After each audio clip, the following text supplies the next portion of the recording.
کفل کا دوسرا عربی میں مطلب ہے وہ بندہ who is a possessor of a robe of double thickness, جو موٹا کپڑا پہننے والا ہو. ٹھیک ہے. تو انسان کی ہسٹری میں صرف ایک بندہ ہے جو اپنے صرف لبادے سے آئیڈینٹیفائی ہوتا ہے. ٹھیک ہے.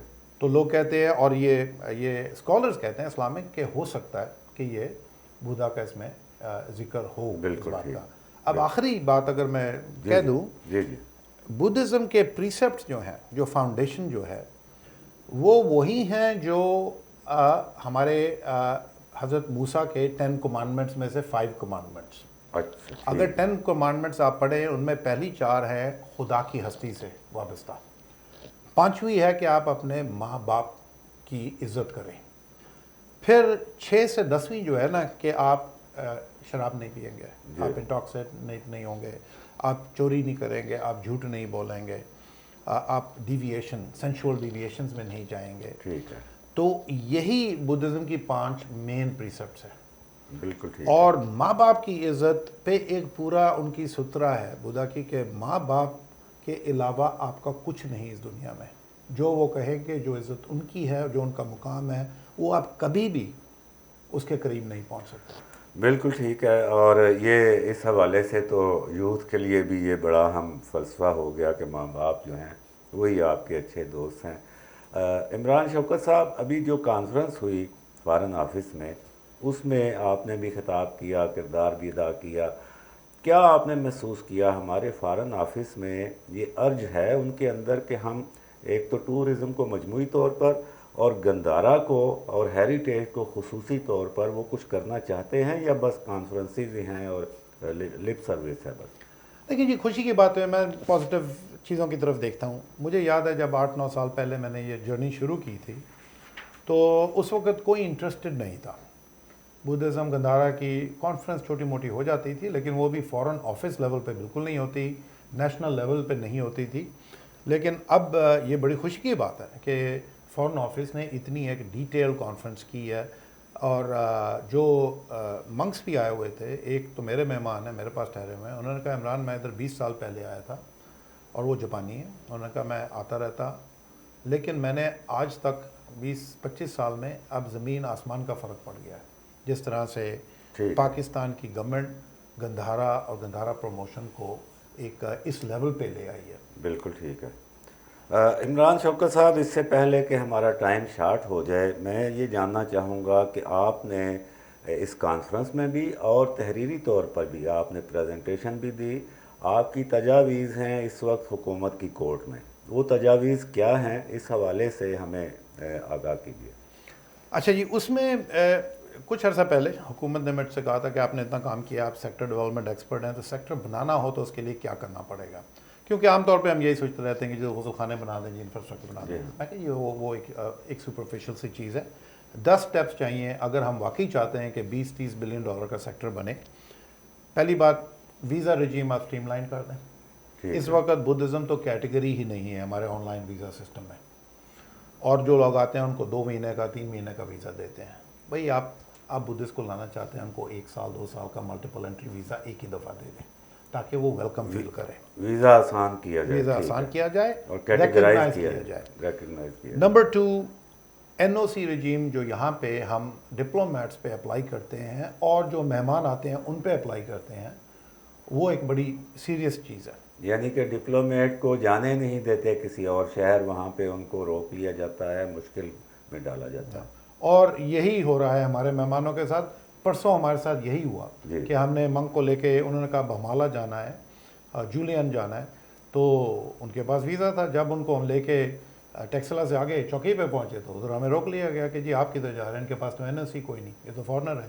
ہم نے کہا NOC کا تو جب ویزا دیا تو سب بتانا چاہیے تھا، یہ تو کوئی نہیں ہے. جی ہاں. اینی ویز، تیسرا، منکس کو ہمیں خود گندھارا ٹریلز نہیں بنانی چاہیے.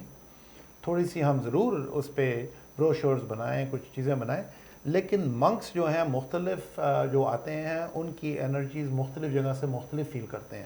وہ آپ کو بتا سکتے ہیں کہ جی ہمارے لیے یہ جگہ زیادہ بہتر ہے یا یہ. اور ہمارے پاس سینکڑوں نہیں ہزاروں سائٹس ہیں لٹرلی. ٹھیک ہے. تو ہم منکس کا، بلکہ اگر میں نے تجویز دی تھی کہ ہم منکس کا ایک پیٹرنز آف گندھارا